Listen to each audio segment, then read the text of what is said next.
I gotta start off by saying yes, I'm aware that it's Shobijin and not Shobijin, but just roll with it here. Hello! Today we have an ever so slight variation on the Gin Fizz that I'm calling the ShobiGIN Fizz to go along with this Mezco Mothra set. Just like a classic Gin Fizz, you'll need gin, lemon juice, an egg white, and club soda. For my variation, we're going to use peach syrup instead of the typical simple syrup. In your shaker, add 2 ounces of your favorite gin, an ounce of peach syrup, an ounce of lemon juice, and 1 egg white. I know many people, myself included, get nervous about using egg whites in drinks, and if you don't trust the cleanliness of the eggs, there do exist non-egg foaming alternatives. Shake that pretty thoroughly for 20 to 30 seconds. Then, add in some ice and shake again. I've been making some of these at home and have yet to get sick, but do whatever you're most comfortable with. Pour that into your glass and then top it off with an ounce or so of club soda.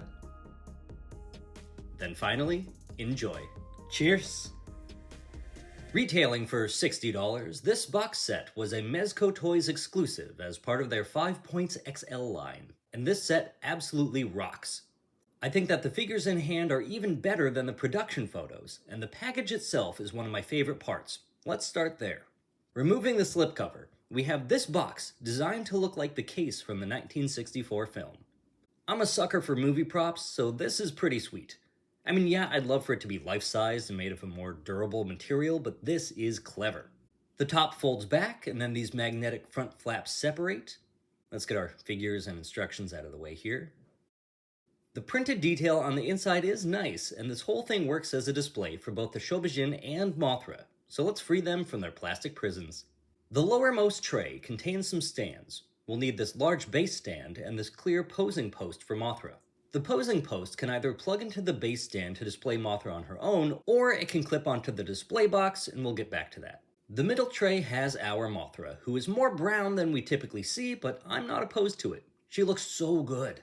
The first thing you might notice is that she's flocked all over except for the mouth, eyes, tip of the abdomen, and ends of the wings. Despite being part of the 5 Points XL line, she only has 3 points of articulation.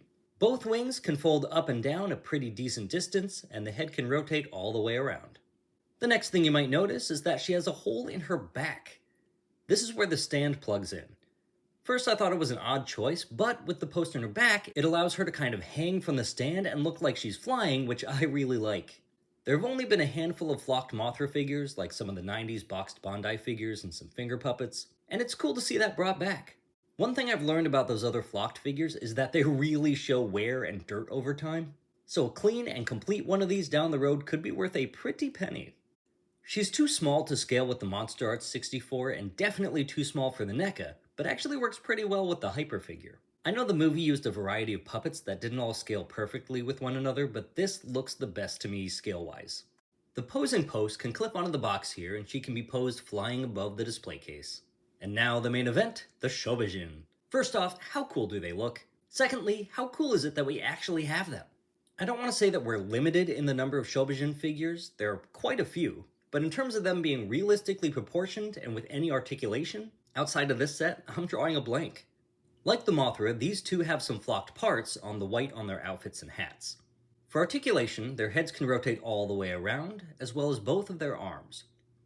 The legs are articulated, but any significant movement is blocked by their solid outfit, rendering that articulation pretty useless. These Shobijin come with extra arms and heads. The heads pop on and off pretty easily, and they look quite concerned. Actually, they look pretty upset with either head, but I don't blame them. The first set of arms allow them to be posed holding hands, in theory. Maybe it's the way the arms were glued on mine, but I can't get them to hold hands the way it shows in the box. But once you pop those out and the other one's on, then they can be posed singing. If they do these sets for each era of Shobijin, I'd have them pre-ordered so fast. Until then, I want to wish you good luck on your figure hunt. Thank you again for subscribing, liking, or even just watching.